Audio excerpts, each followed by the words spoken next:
March 15th meeting.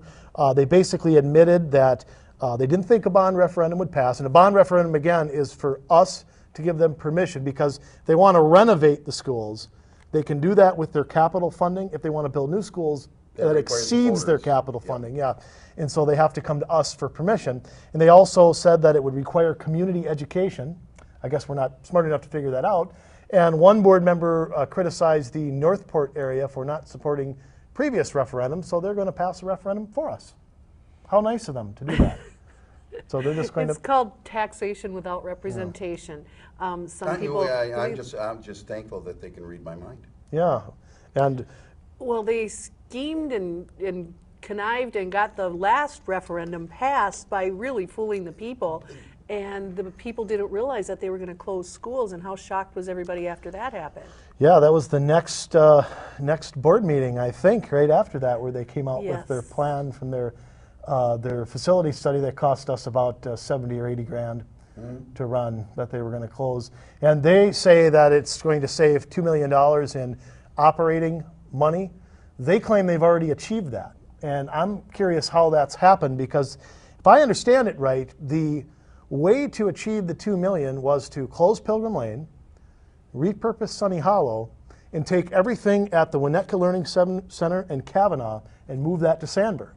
The first two have happened, the third one hasn't. Yeah.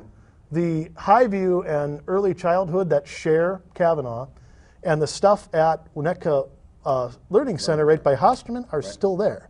So how we've achieved that $2 million, I don't know how they can make that claim. Can't you just call them and ask for a simple accounting? Yeah, I don't know if they'd.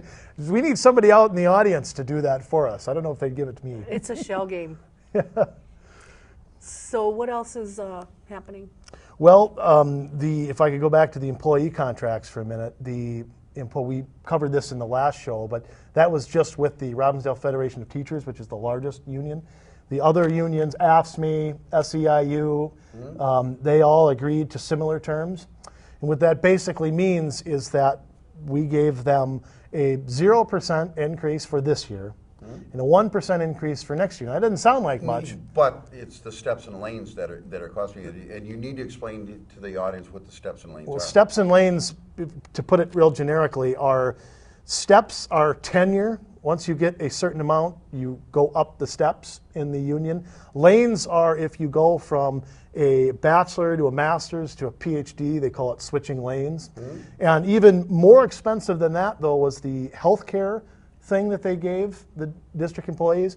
Basically, we are picking up another $50 a month per employee for the years. That's $600 per employee that we are now picking up on their health care. It's more nickels and dimes that were... Nickels and dimes, you say? Nickels and dimes that were... Nickels and dimes. I see a legislator. Oh!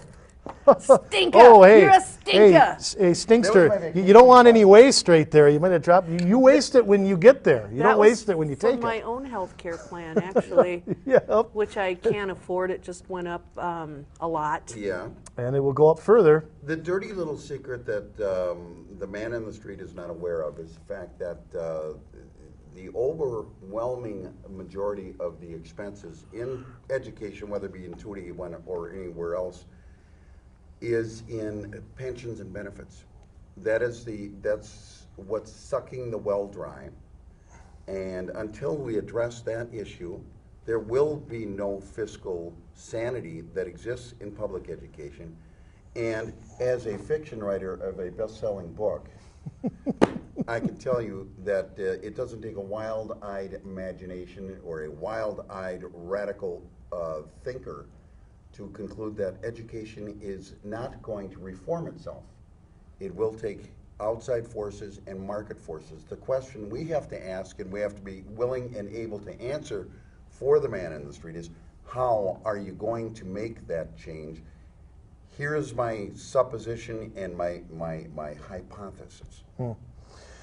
Well, and education will not change. It will not change substantively until the public education cartel implodes, literally crashes, and the voters rise up and say, get the bums and get the unions out of the business of public education. Yeah, and you And know, that's a lot of really people say important in that's- our district because Yeah. our representatives are the education mafia, as we've discussed before. Yes.